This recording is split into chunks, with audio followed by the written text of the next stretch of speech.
আসলে রাজ্য সরকারের ভয়টা হচ্ছে তারা জানেন যে কর্মচারীদের এই ভোটটা আমরা পাবো না। 40 লক্ষ ভোট আমাদের হাতে সরাসরি আছে। এরপরে ধরুন আমাদের জ্ঞাতি গোষ্ঠী আছেন, সেই সংখ্যাটাকে ধরলে অন্ততপক্ষে 80 লক্ষ ভোটকে আমরা কন্ট্রোল করছি। আমরা এবারে ঠিক করেছি যে এই 80 লক্ষ ভোটকে এই প্রতিষ্ঠানের মানে এই যে রাজ্য সরকারের যে প্রতিষ্ঠান বর্তমানে বসে আছে তাদের বিরুদ্ধে আমরা দেওয়া করাবই। 4% ডিএর যে ঘোষণা করা হয়েছিল সেটাকে না মিটিয়ে তারা নতুন করে নির্বাচন কমিশনের ঘাটে দোষ ঠেলার চেষ্টা করছেন। পশ্চিমবঙ্গ এমন একটা রাজ্য যে রাজ্যে মানুষ তার নিজের ভোট নিজে মানে কারোর প্রভাব মুক্ত না হয়ে দিতে পারেন না। সেই প্রচেষ্টার হাতটাকেই শক্ত করার জন্য সংগ্রামী যৌথ মঞ্চ তার নিজের মতো করে প্রচেষ্টা করছে।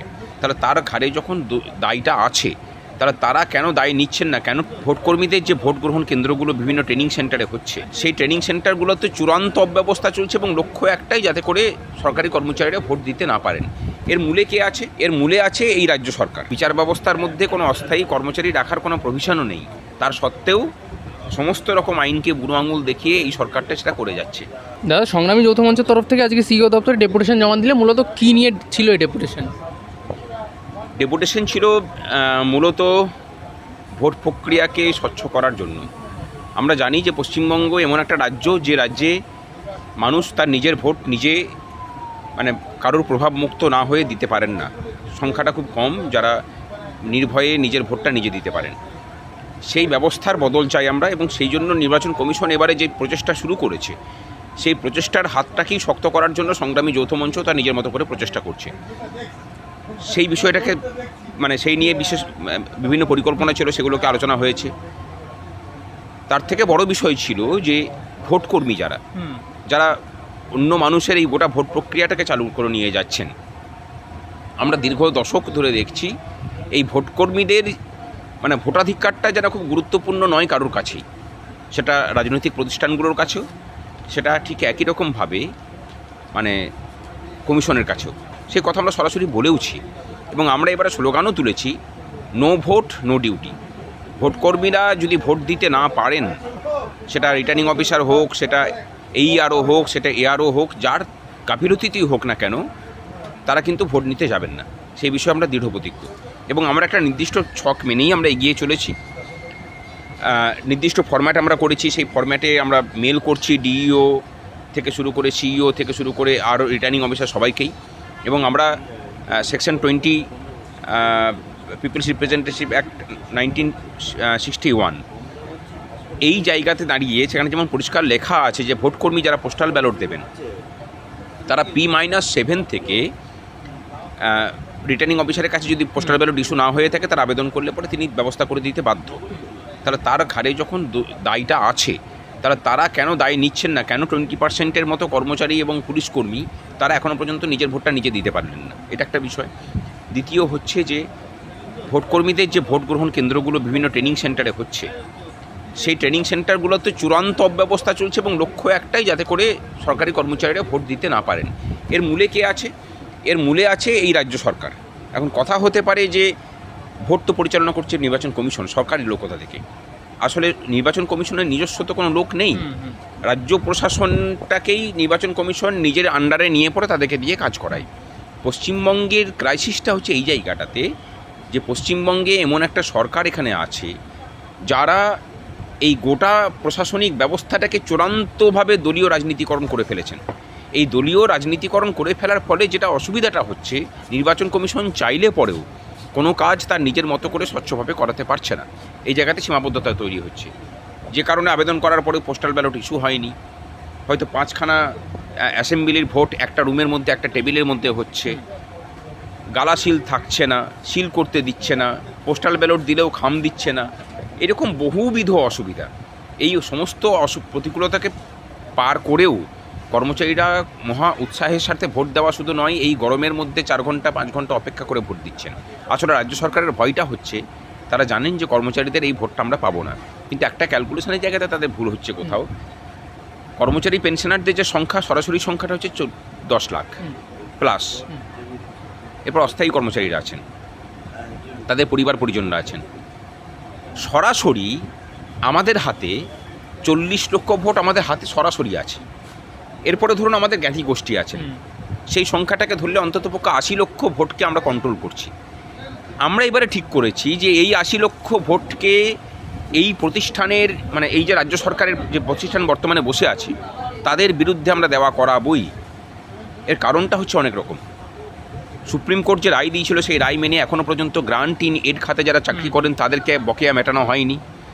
4% ডিএর যে ঘোষণা করা হয়েছিল সেটাকে না মিটিয়ে তারা নতুন করে নির্বাচন কমিশনের ঘাটে দোষ ঠেলার চেষ্টা করছেন। এবং যে অপশাসন এবং সবথেকে বড় কথা হচ্ছে দুর্নীতির মুক্তাঞ্চল হিসেবে পশ্চিমবঙ্গটাকে গড়ে তোলা, এই সমস্ত কিছুর বিরুদ্ধে আমরা এই সরকারের বিরুদ্ধে অবস্থান নিচ্ছি। দাদা, এই সব কিছুর পরেও একটা প্রশ্ন থেকে যায় যে যারা কর্মী যারা ভোট করাচ্ছে তাদের ভোট নিয়ে এত গড়িমসি চলছে 4 তারিখে, এই যে দুদিন ভোট আছে সেই দুদিন তাহলে কী হবে? সেই প্রশ্নটা তো আমরা করেওছিলাম ইয়েকে। নির্বাচন কমিশন বলছে যে ভোটের দিনে ভোট দিতে গিয়ে মানে যদি দেখা যায় যে কোনো ভোটকর্মী কোনো রকম ম্যাল প্র্যাকটিসের মধ্যে যুক্ত থাকছেন তাহলে তাদেরকে সাসপেন্ড করা হবে। আমরা বললাম যে ভোটকর্মীরাও কিন্তু ভোটার, পোস্টাল ব্যালটটাও হচ্ছে ভোট।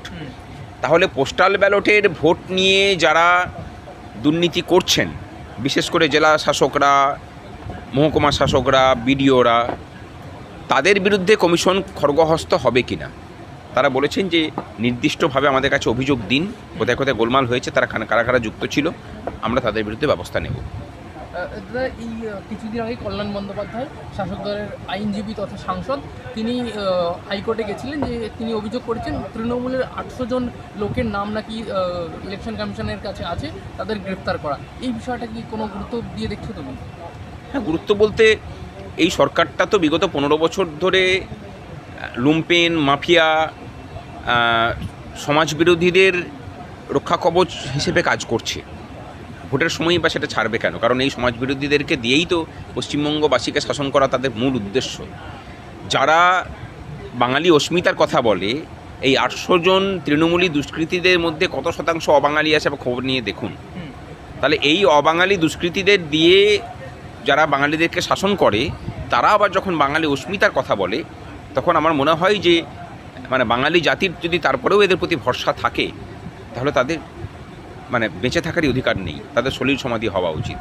দাদা, আরেকটা বিষয় সামনে আসছে, বিভিন্ন জেলা আদালতে সিভিক ভলেন্টিয়ারদের দিয়ে বিভিন্ন তথ্য বিভিন্ন তথ্য এই যে সমস্ত কাজকর্ম, এই বিষয়টা কী হবে দেখছো? এটা এই একদম ভোট সামনে একদমই চিন্তার বিষয়। দেখুন, মানে আদালতের মধ্যে আদালতটা হচ্ছে এমন একটা জায়গা যেখানে সমস্ত কিছুর বিবাদের নিষ্পত্তি হয়।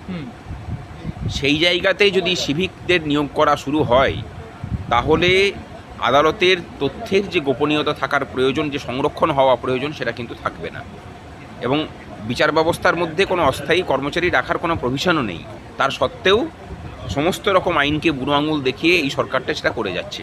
আমরা প্রতিবাদ করছি, আমাদেরই মধ্যে থাকা পশ্চিমবঙ্গ আদালত কর্মচারী সমিতি তারা প্রতিবাদ করছেন, তারা মামলাও করেছিলেন।